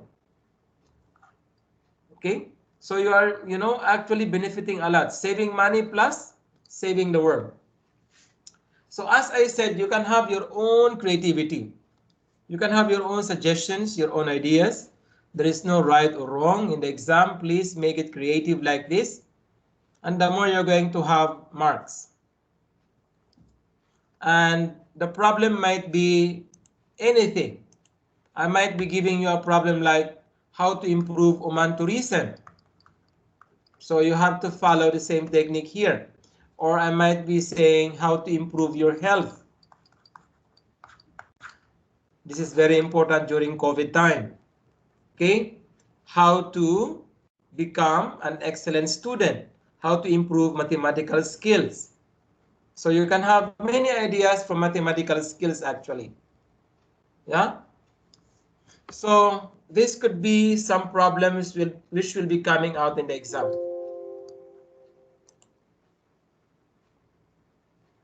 Okay. Let's now talk about the next part, which is all about decision making.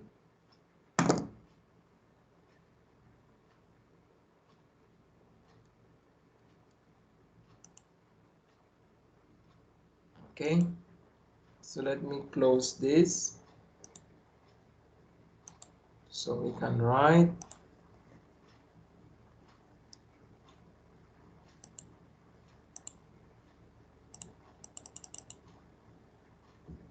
So next week our class will be 5 to 8:30. I think the Eid will be from, I don't know, Wednesday, Thursday, Friday, Saturday, Sunday. Do you have any idea when the Eid will be, guys?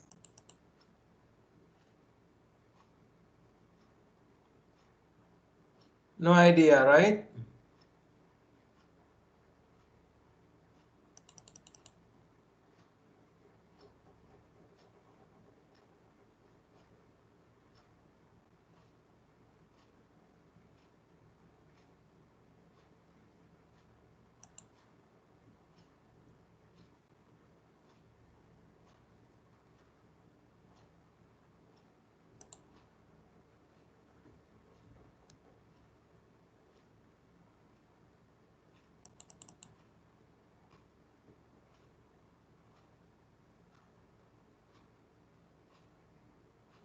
Okay, so let's talk about the power of decision making.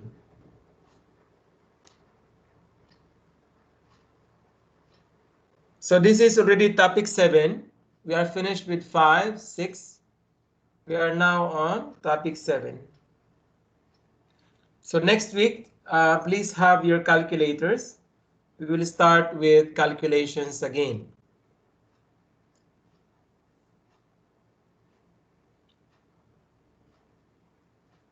So final exam will be half written, like 60% written and 40% solving.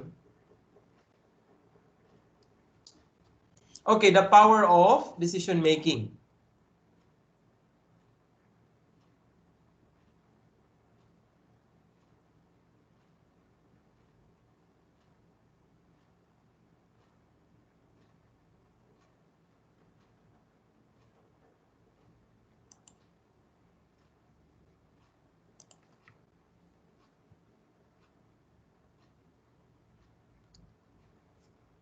So if you're going to ask me what topic or what force has the greatest influence on us, what resonates the most with our soul, that is the freedom to choose. We as human beings, we are given by God the freedom to choose, freedom to decide, to think. And we are so lucky to have this capacity. So it is having the greatest influence on all of us. It resonates the most with our soul, the freedom to choose. And that is why our thinking is very powerful. We can decide to go somewhere, We can decide to sleep. We can decide to study. We have the freedom to choose. But of course, we have to be careful also. Right? So besides being born, the power of decision making is the greatest gift. Of course, being born in this world means we have the greatest gift because not everyone has the opportunity to be born in this world.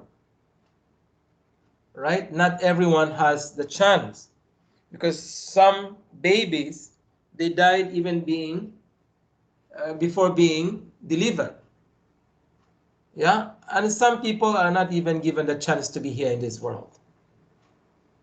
So we are very lucky that we are one being selected to be born in this world.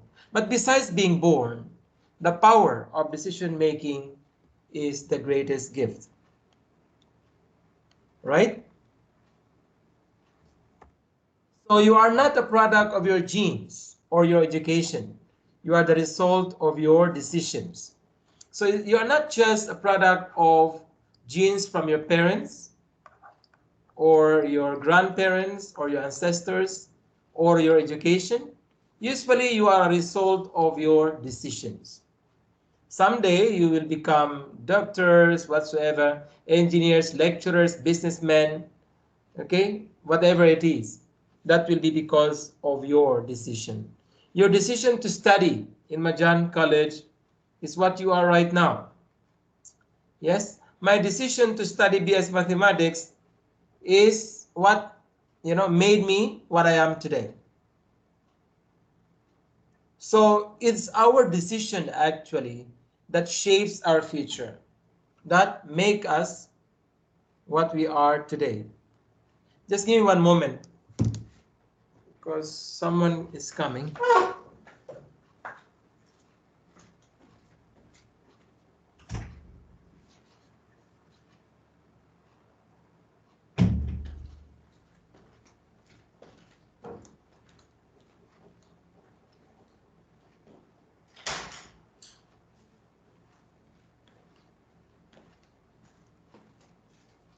Okay, guys.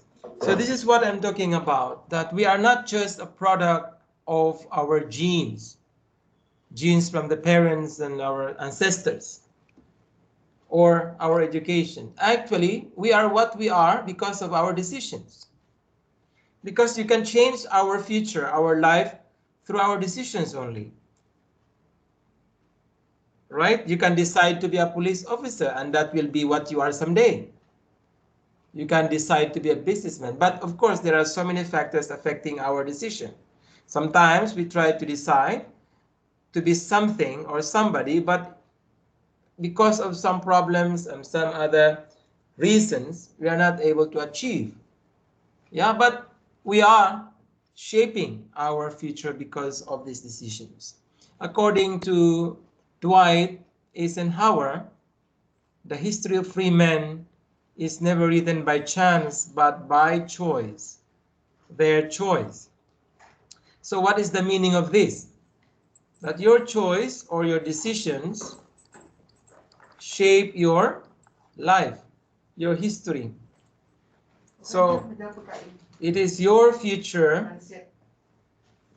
Your future is actually affected by your decisions, your choice.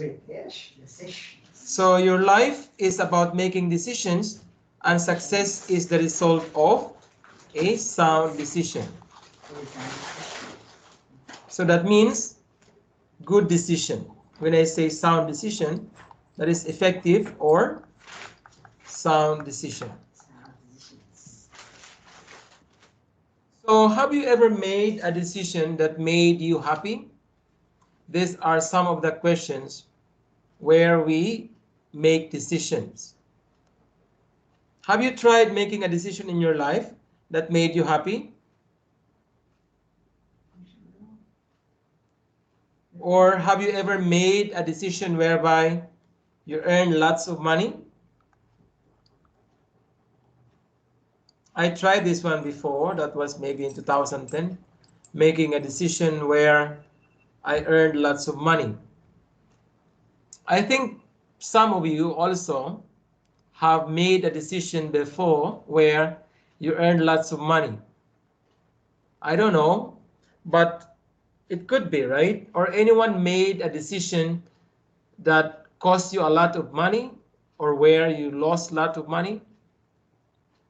It could happen also, right? You might engage in a particular business and instead of gaining an income, you lost a lot of money. So it costs you a lot of money, especially at this point in time that we have COVID-19. So a lot of people, lost a lot of money because of this pandemic actually. Or when it comes to relationship, have you ever made a decision to go into a past, a former relationship that you would like to forget? Some people actually, they want to go back to the past. They want to again get involved in the former relationship, although they would like to forget about this relationship. I don't know what happened, but some people, they do decide to go back to the past and get involved in that particular relationship. Or anyone in the current relationship you would like to forget sometimes? Yeah, some people, they are in a current relationship and they would like to forget about it, maybe because of some problems they encounter, right? So these are just examples of situations wherein we are deciding. And every day we make decisions, and these decisions impact our lives, of course.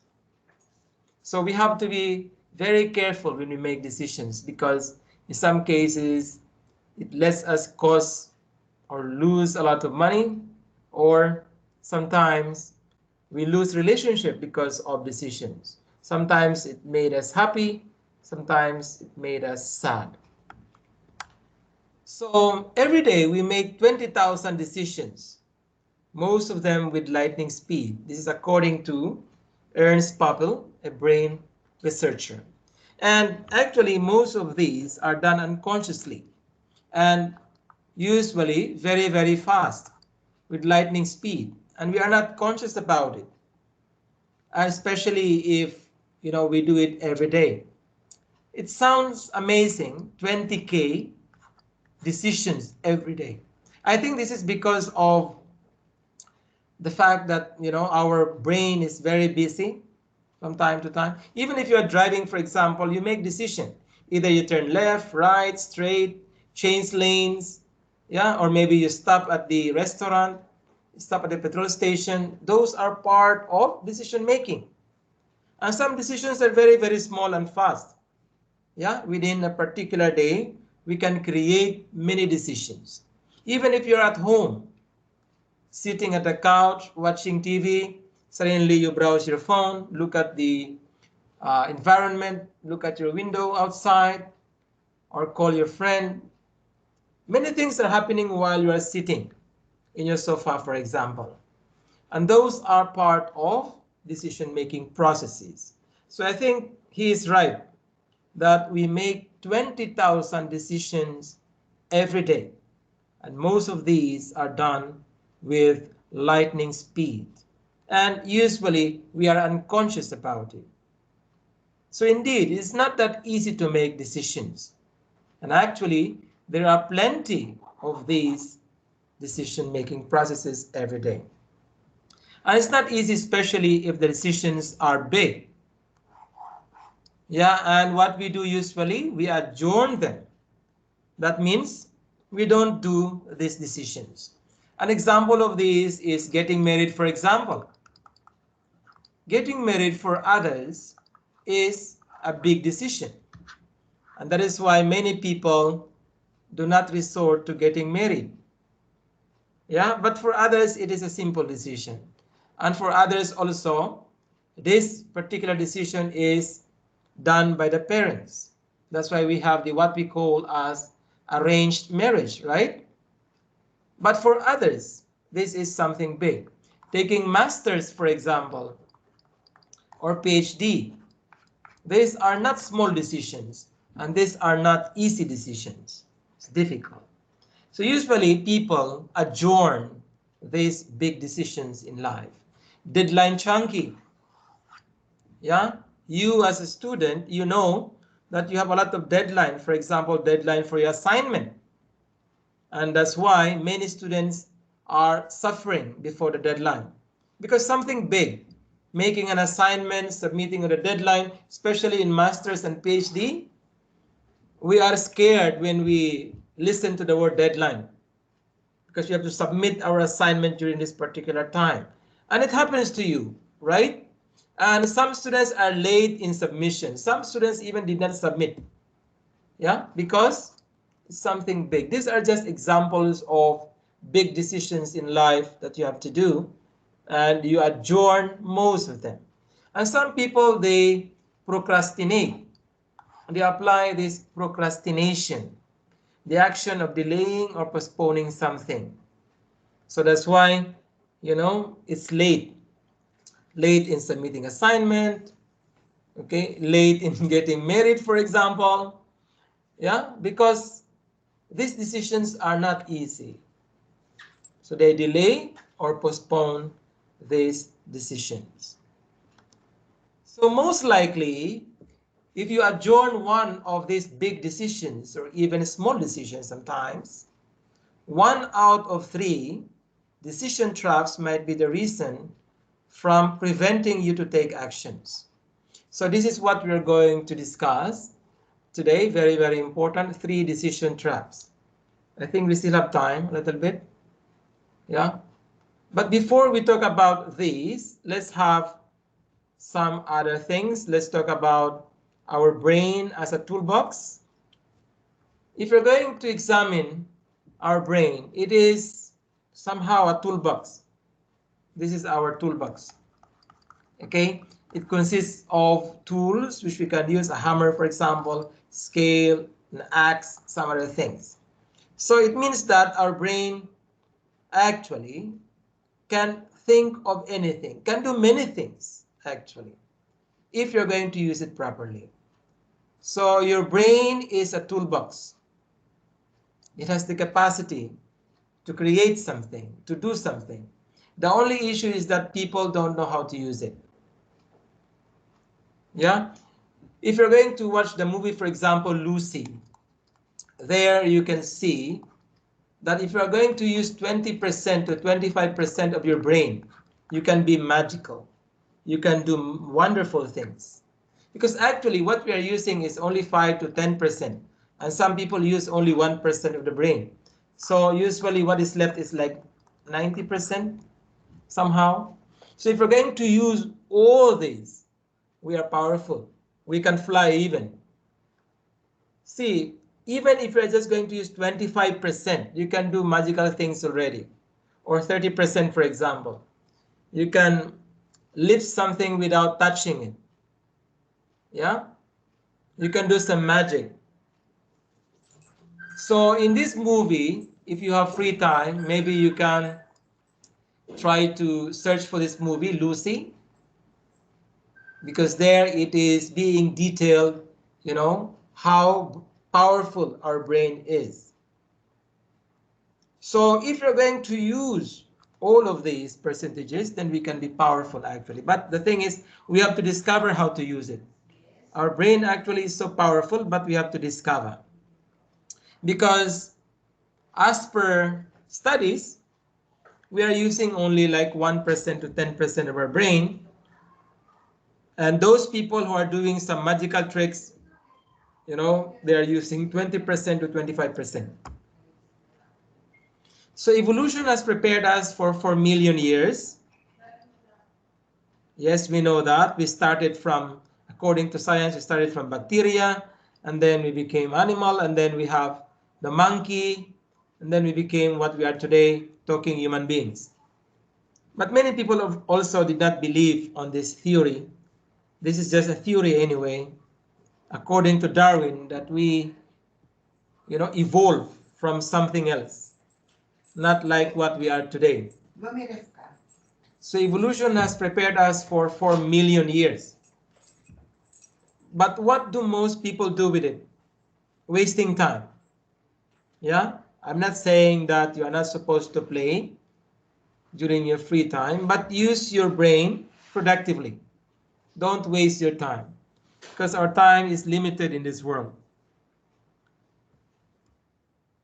what you have to do is you must take responsibility for your own brain.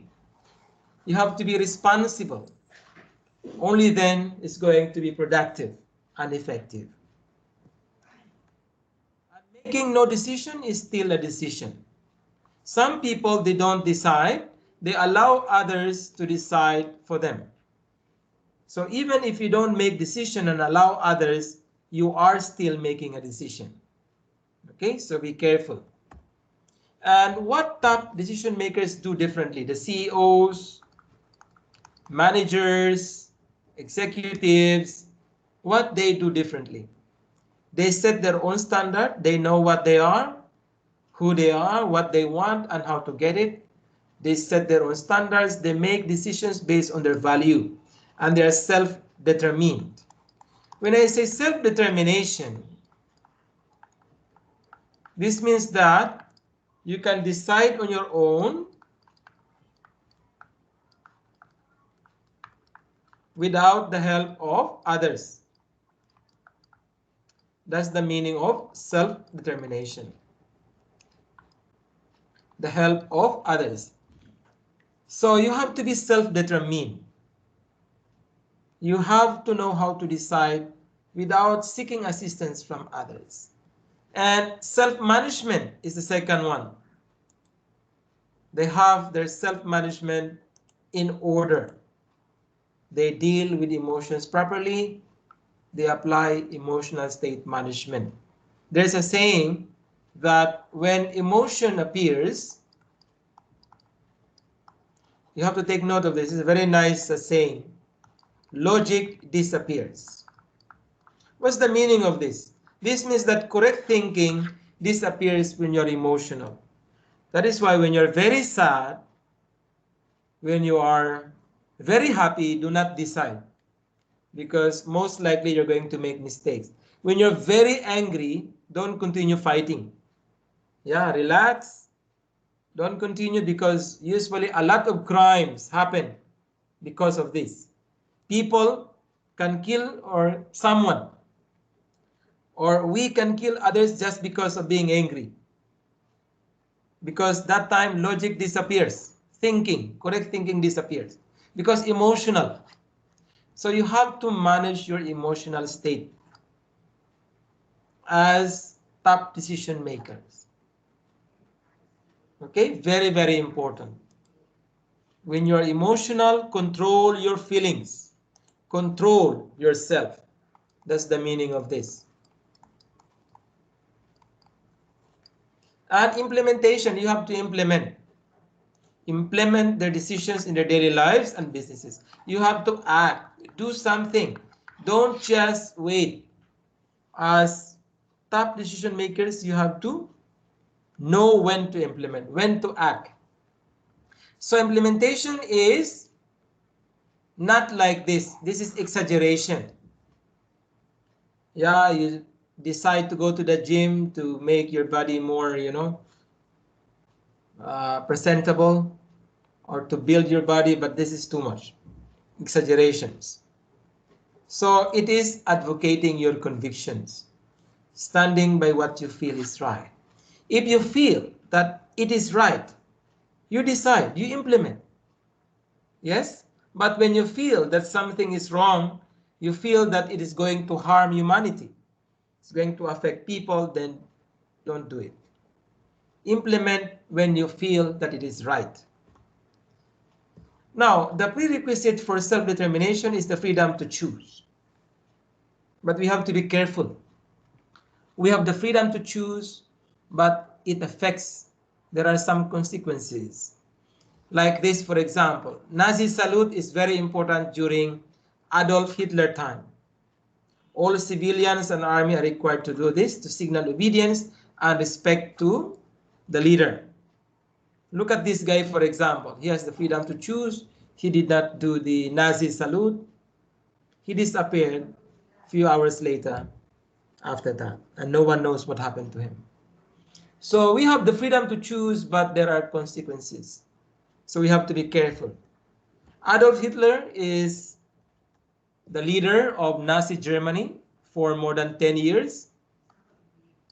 and he killed actually many people during his reign. Yeah. So you can read about him if you want to know more about him. Adolf Hitler. That was from 1934 to 1945. We have also what we call as irrational buying decision. This is IKEA, for example. You are here, there are so many items, your decision-making process is affected. Chances are, when you are at the cashier's desk, you got at least one more product in your basket that you originally planned to buy. It happens in many cases, not just in IKEA. For example, you are in a supermarket. You are planning to buy only one item, but because of many options in front of you, way too many, your decision-making process is affected. And instead of buying one item, you buy more items. That is irrational buying decision. And we call that as stimulus overflow. Yeah, this irrational buying decision is an example of stimulus overflow or monster choice dilemma. There are too many options in front of you. It paralyzes the brain in the decision-making process. You don't know which one to select. For example, you have a lot of problems. You don't know which one to solve first. You are confused. Assuming you are browsing something about marketing in the internet. You are conducting a research. Google will give you thousands of information about marketing. So you don't know which one to select, right? Because of stimulus overflow. It is overflowing.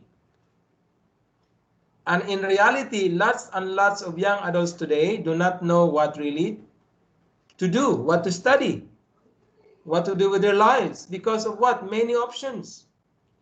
They know what to do, but still they don't know what they want, what to do. They have all the options. It paralyzes their brain. Yeah, that means they don't know which one to take. I think you encountered this when you were trying any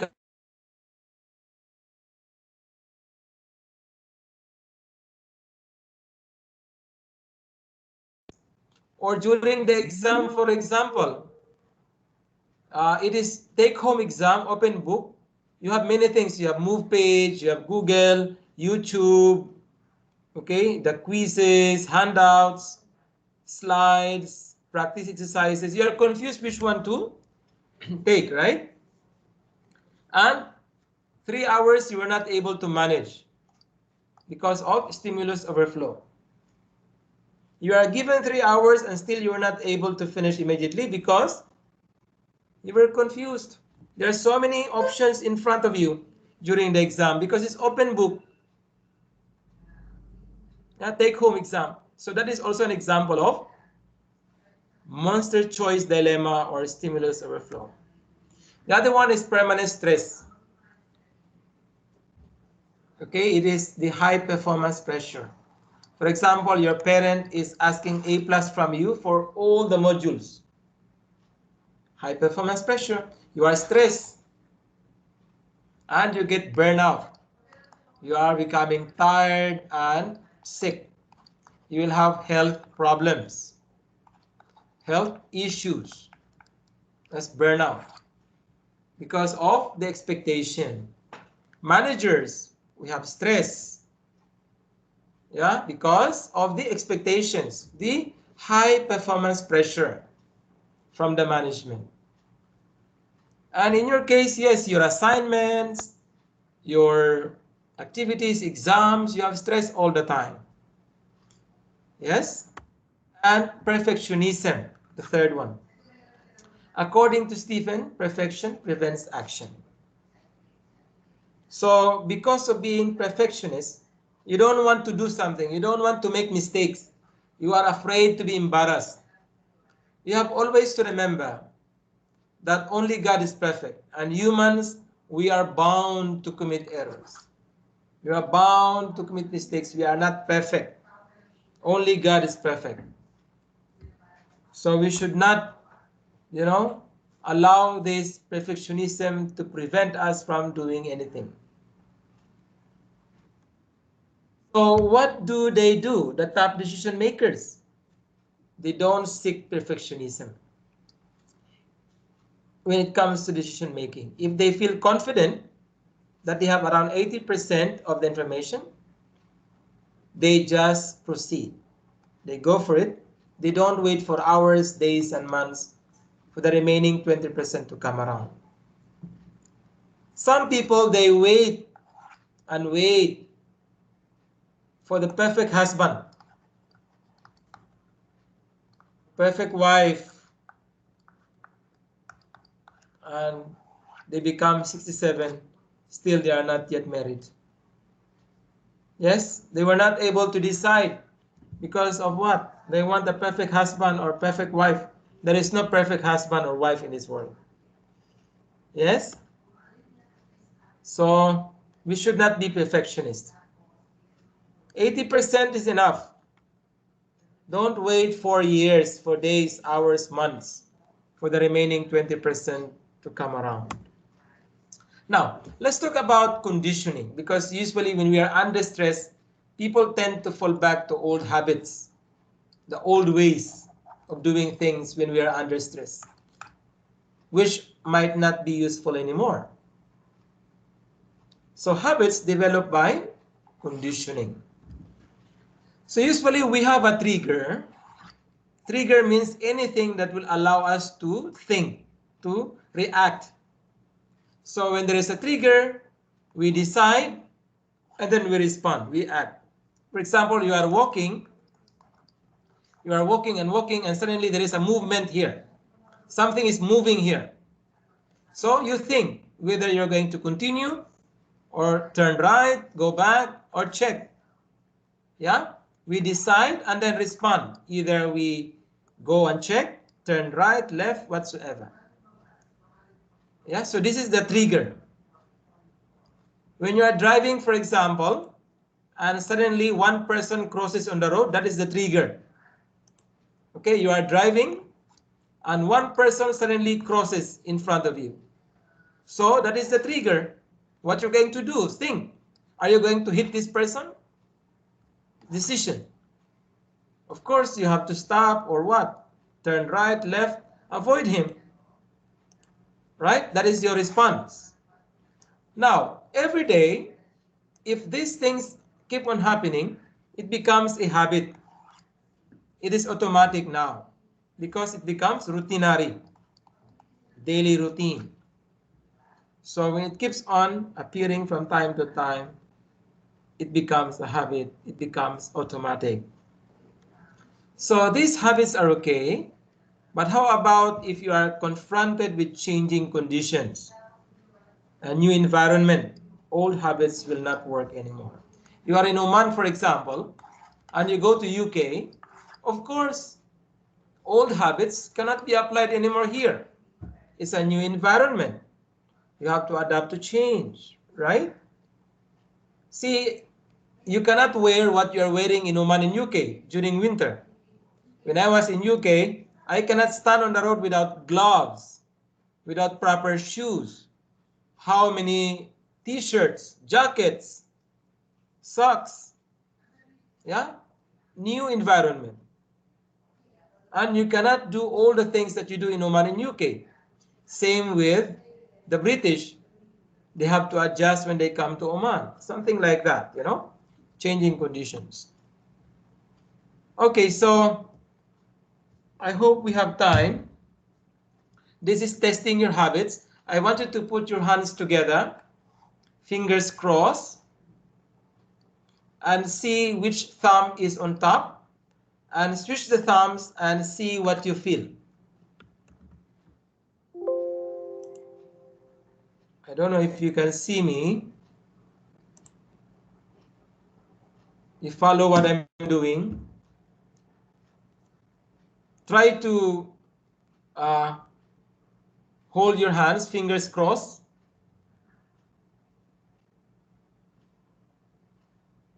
Can you see me, guys? Okay, someone is going to ask a question. Lucy? Oh, Ahmed Al-Busaidi. You saw the movie, very good. Okay, can you follow my hand? Can you see my hands? Yes, Mr. Yes, Mr. Can you see?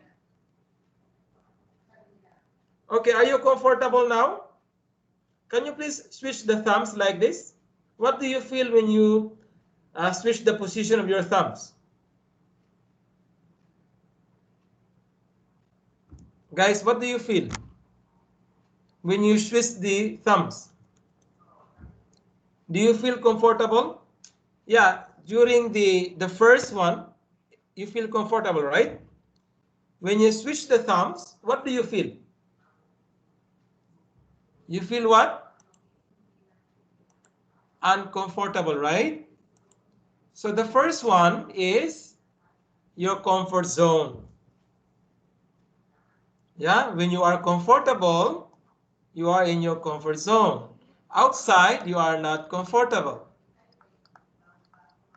Example, you are sitting in the class, sitting here, and your classmate is in front talking, doing the presentation. The moment he starts the presentation, he is outside the comfort zone. He is not comfortable. You are sitting there just listening, you are comfortable.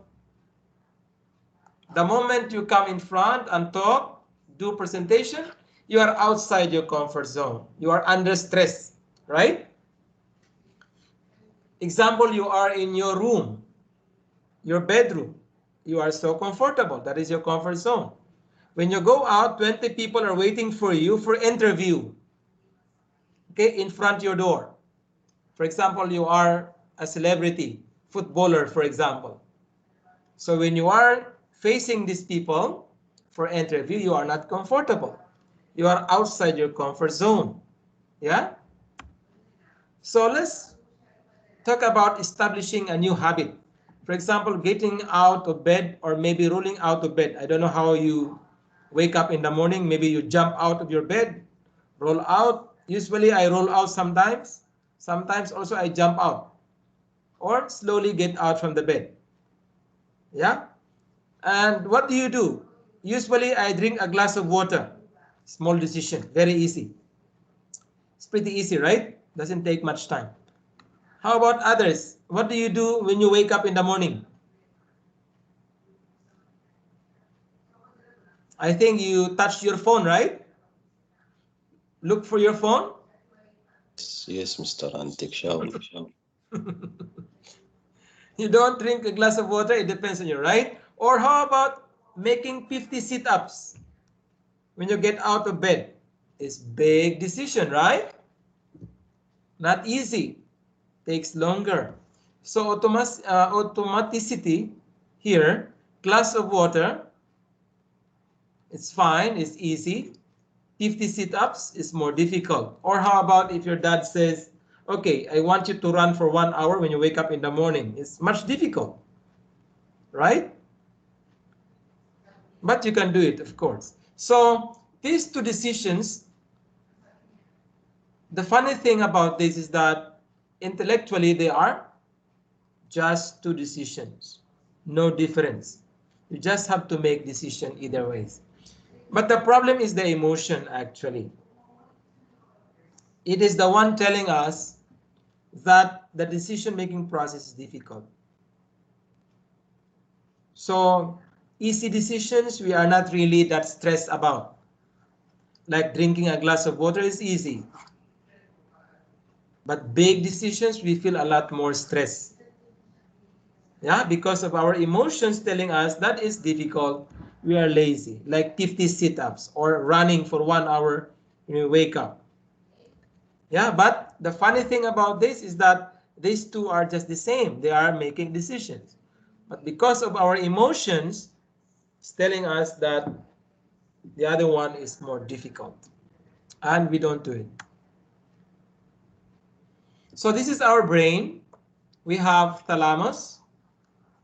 We have the frontal cortex. Amygdala is very important. This is hypothalamus and hippocampus. So hypothalamus is the green one. It is the watchdog. When you're happy, relaxed, everything is fine, and you are in your comfort zone, and new information comes in, thalamus is going to process that information through the frontal cortex. And there you can make good, smart, calm, rational decisions. See, when you're happy, when you're relaxed, it's okay. You can easily process information, right? For example, when you're walking on the road and you see something, you can easily process. But if you are under stress, it blocks your decision-making process because it increases your what? Your cortisol, your stress hormone. It blocks the thalamus. And you freak out and unable to cope with the information coming in. It usually happens during the exam. During the exam, your cortisol is very high, stress hormone, and it blocks your thinking. That's why you have mental block. Yeah? But when you are relaxed, you can easily make decision. So be careful when you're under stress. Try to relax. Okay? Relax. There you can use your thalamus properly. Okay, but when you are in danger, amygdala is there always to save you. This is the amygdala. That is why when you are on top of the mountain, for example, you are afraid to jump because amygdala is telling you don't jump, you're going to die. Yes? So that is why as human beings, we are very lucky to have this amygdala because it tells us that something is dangerous. We are scared, we are afraid because of amygdala. When you are, for example, in the forest and you saw one tiger, your amygdala will tell, oh, don't approach the tiger. It's going to bite you or eat you, right? So that's because of amygdala. So in the exam, you have to explain all of these plus the solutions. Yeah, what is the solution for stimulus overflow? You have to define first. When I say stimulus overflow, too many options, possibilities, you don't know what to study, what project to start, you don't know how to decide properly, it paralyzes your brain. So the solution is you have to simplify, prioritize, and summarize. You have to narrow it down to top 7 chunks of information that the thalamus can process, can cope with. So if you have so many problems in life, if there are so many options in life, simplify, prioritize, and summarize to top 7. And if you are stressed, you manage your emotion. Train your brain to constantly leave your comfort zones. Do challenging things. Okay? Because usually we are lazy, we are afraid to do difficult things. You train your brain to do difficult things. Go out from your comfort zone. Okay? And this one already I gave you the solution. You should not wait. You have to proceed if you have 80% of the information. Just fix the problems along the way. But you have to implement and take actions. Don't be a perfectionist. Perfectionism is refusal to accept any standard short of perfection. So we are done with 5, 6, 7 topics. Next meeting, I want you to have your calculator. We're going to start with decision making using probabilities. So there we're going to decide using some values. Okay? Do you have any question before I'm going to let you go?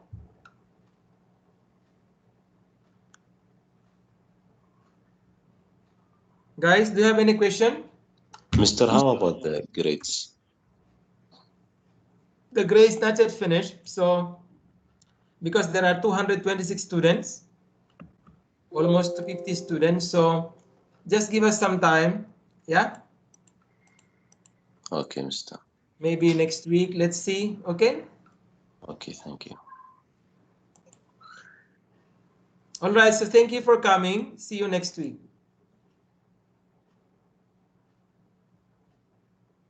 You have a question, Lucy? Because we have so many students this time, almost 250 students. So it's taking us time to mark all your papers. So just give us some time.